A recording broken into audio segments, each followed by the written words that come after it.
penting. Sebab rupa-rupanya dalam kita hidup, perkara pertama sekali yang Allah akan kira bila kita diampunkan dosa. Orang yang diampunkan dosa ni, dia punya belah kiri ni kosong. Catatan amalan belah kiri kosong bila diampunkan dosa.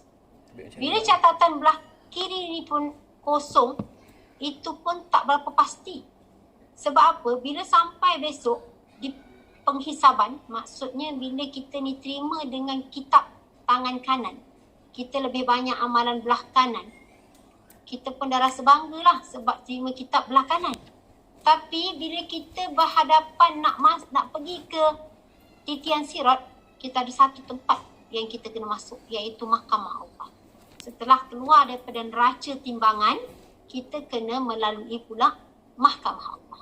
Di mahkamah Allah kita akan melihat kalau ada insan-insan yang tak memaafkan kita. Sebab itu saya katakan bulan Syakban ini banyak-banyaklah minta maaf. Minta maaf semua. Saya pun selalu mengajak, mungkin ada percakapan saya yang menusuk hati. Lagi pada mak saya, minta ampun mak. Alhamdulillah mak saya pun boleh dapat tu. Macam mana saya, Alhamdulillah ni semua Allah panggil ni. Jadi Alhamdulillah, bila kita ni bulan Syakban, kita minta maaf dengan orang, minta ampun dengan Allah, maka Allah akan melepaskan kita punya dosa dengan manusia. Allah lembutkan hati manusia-manusia yang kita buat salah, dia maafkan kita. Kemudian dengan Allah pula, Allah ampunkan dosa kita. Barulah diampunkan kosong belah kiri. Itu pun bila kita masuk ke mahkamah Allah. Kalau sekiranya ada orang yang dia sue kita balik, dia apa kata orang, defense kita balik, blame kita balik. Dia kata dulu masa aku berjiran dengan kau, awak selalu masak makanan yang sedap. Saya bau je, saya tak pernah dapat rasa. Sedangkan saya dengan anak-anak saya sentiasa dalam kelaparan. Ini hak dengan jiran kita tak tenang. Nanti kat sana dia tuntut. Waktu tu duit yang banyak pun dah tak berguna. Di dunia ni, kita kalau ditahan reman, apa kita boleh buat? Kita melakukan kesalahan lah, letak kereta salah, bawa kereta lebih daripada kelajuan biasa, kena tahan. Apa cara kita nak lepaskan diri? Kalau ditahan reman, kita kena bayar dengan duit.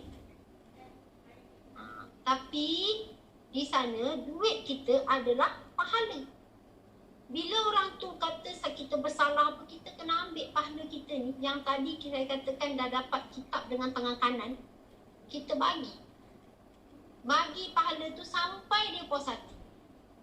Jadi kalau kita banyak buat salah dengan orang tu semua akan blame kita balik. Akan jadi pendakwa raya, mendakwa kita. Kita kena bagi pahala kita. Pernah dengar tak kisah orang yang muflis di akhirat? Banyak viral dalam hadis-hadis Nabi tu, dia berjalan dekat dalam WhatsApp kan, bahawa orang yang muflis di akhirat tu orang yang kena bagi pahala dia kepada orang yang dia buat salah. Kemudian dah habis, semua orang nak datang minta pahala dia kerana nak minta pengampunan. Tak ada cara pengampunan lagi dah. Sebab minta ampun, minta maaf hanya ada di dunia. Maka yang boleh kita nak lepaskan diri kita daripada dosa tadi, kita hanya ambil pahala pagi. Dia dah naik timbangannya. Kemudian dah habis pahala kita, ada lagi orang yang menuntut. Awak buat begini-gini. Awak pernah kecilkan hati saya. Awak pernah mengata saya. Awak pernah mengadu domba. Awak pernah memfitnah saya. Macam mana kita nak bagi lagi, pahala dah habis? Tak ada jalan lain kecuali kita cakap, tak apalah, saya rela ambil awak punya dosa. Kita tanggung dosa pula belah kiri pula kita. Allahu Akbar. Takutnya Ustazah. Inilah dia yang dikatakan, ya? Takutnya dengar. Ya, itulah sebenarnya yang dikatakan orang yang muflis di akhirat. Sebab itulah bermaaf-maafanlah kita di bulan Syakban, yang mana nanti pada pertengahan Syakban Allah kata Allah akan ampunkan dosa kita semua, kecuali orang yang syirik dan orang yang masih ada dendam sesama kita. Sebab tu kalau boleh daripada sekarang, saya menyeru diri saya, diri kita semua, sama-sama baca doa pengampunan bagaimana yang Allah rakamkan dalam Quran daripada ayat daripada doa Nabi Adam AS. Apa doa Nabi Adam?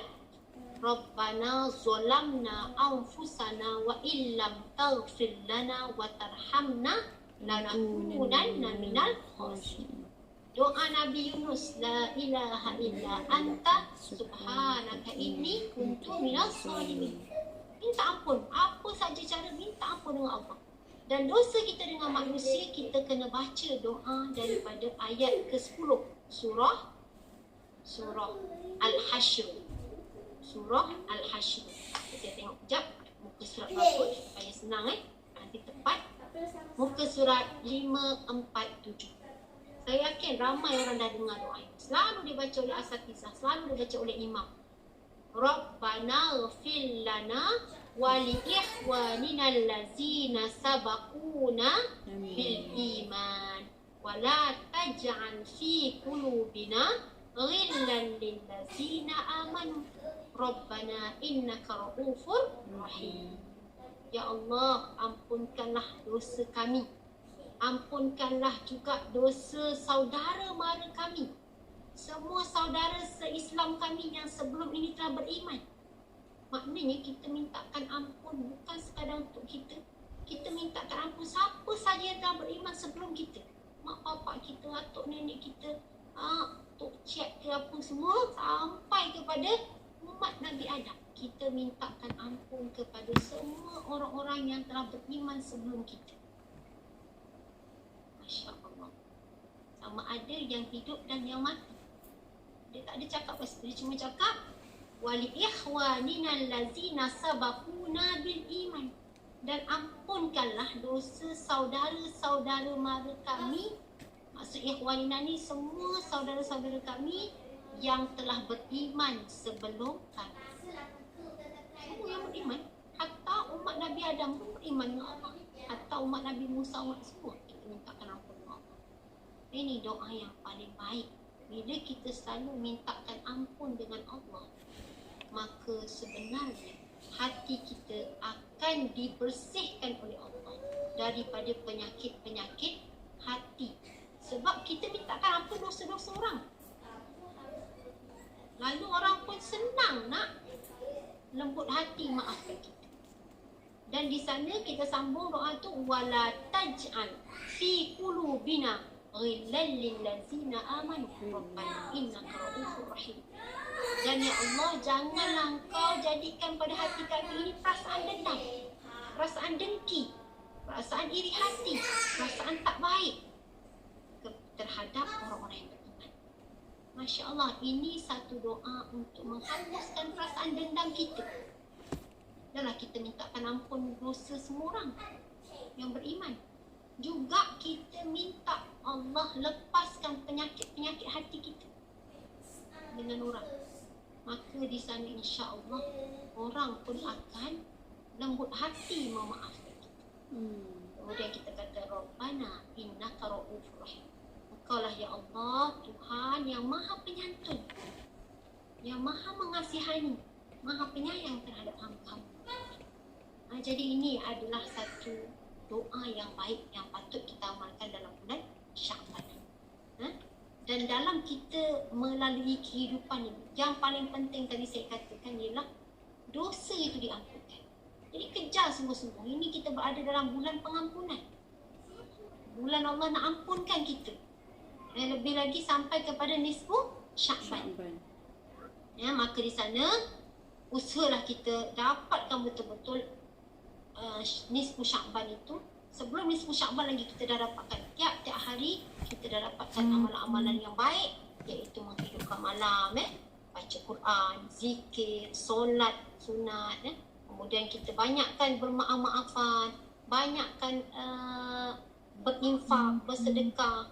Sedekah juga satu jalan untuk melembutkan hati orang yang, terutama sedekah bagi makan kepada orang, bagi hadiah kepada orang yang kita buat salah, supaya hati mereka lembut untuk memaafkan kita.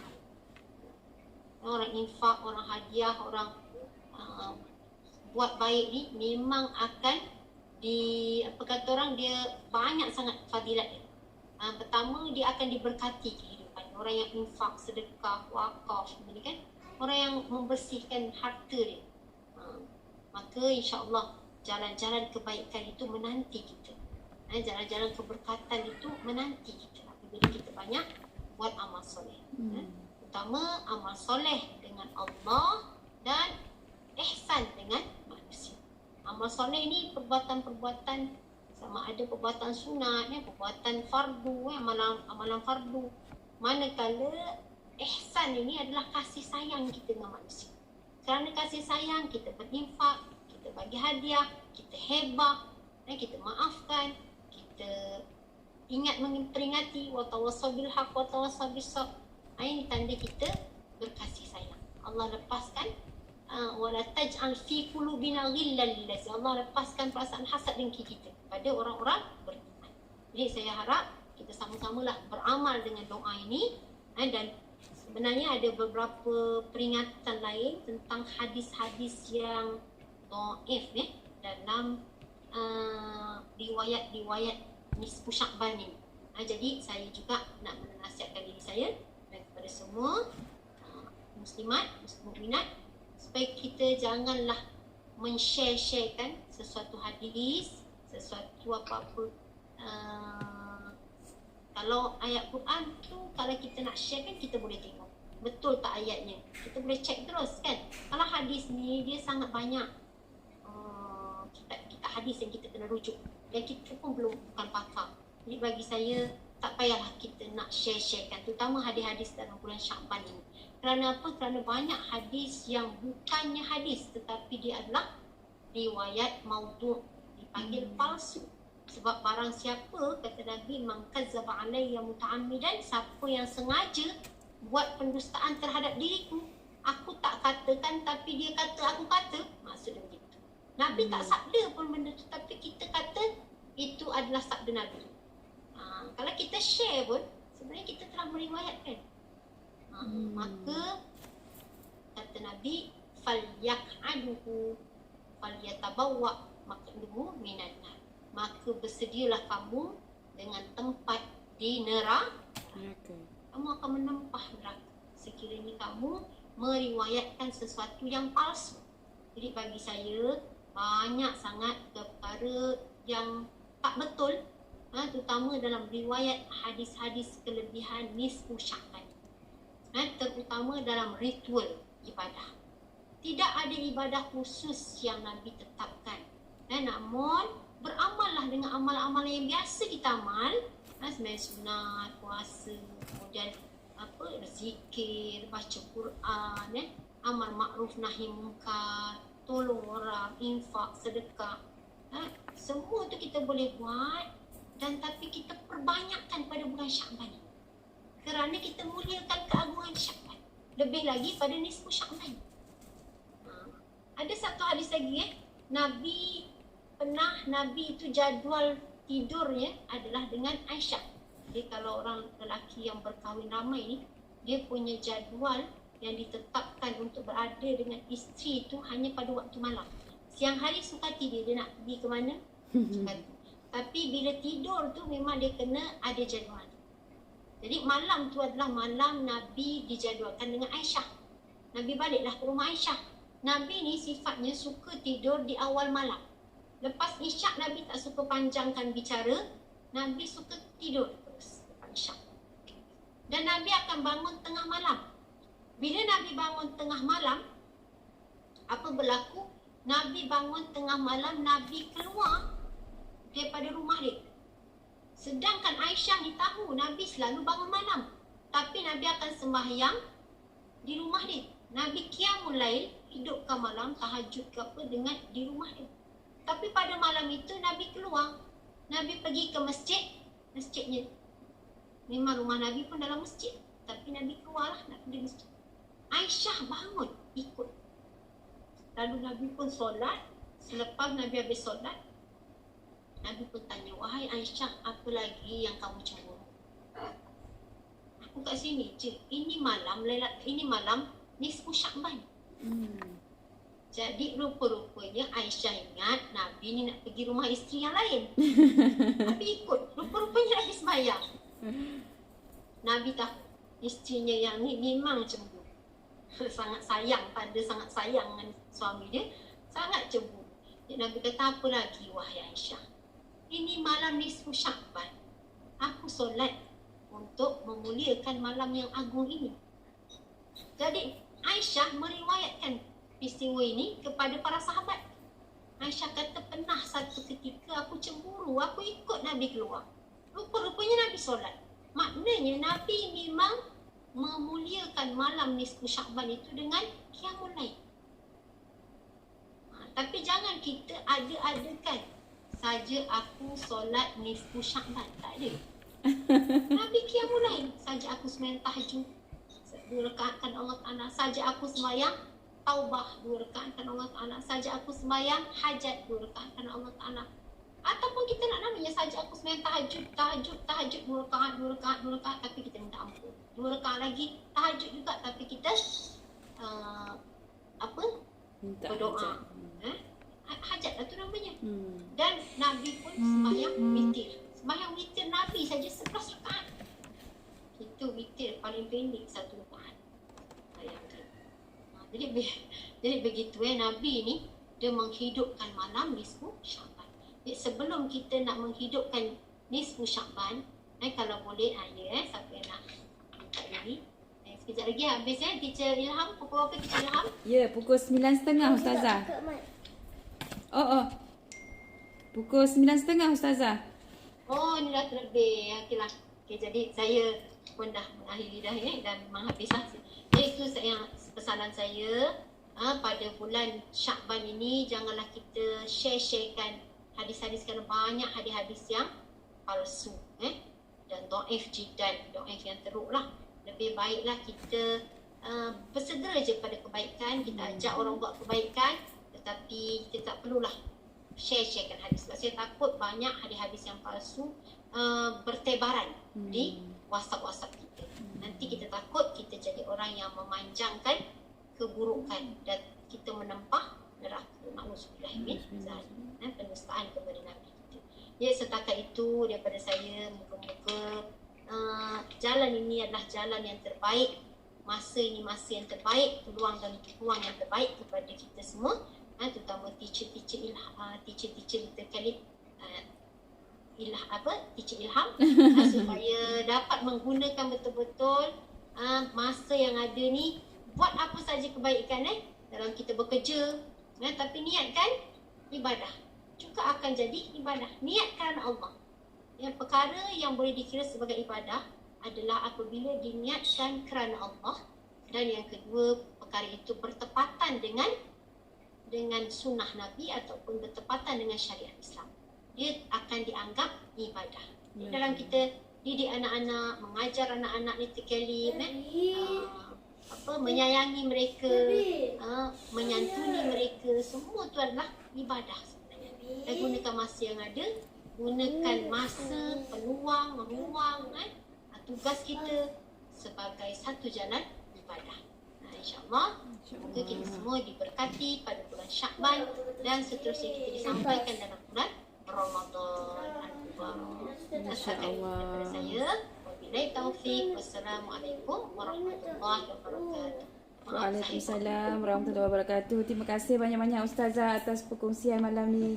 Saya rasa banyak info yang sangat bermanfaat sebenarnya dalam kita menjalani kerja-kerja harian kita. Kita sibuk dengan urusan dunia ni, kita kadang-kadang kita kurang orang kata info ataupun kurang belajar dalam ilmu agama. So malam ni banyak Ustazah share. Teacher Ilham harap kita semua ada catatan sendiri, kita take note apa yang kita nak buat,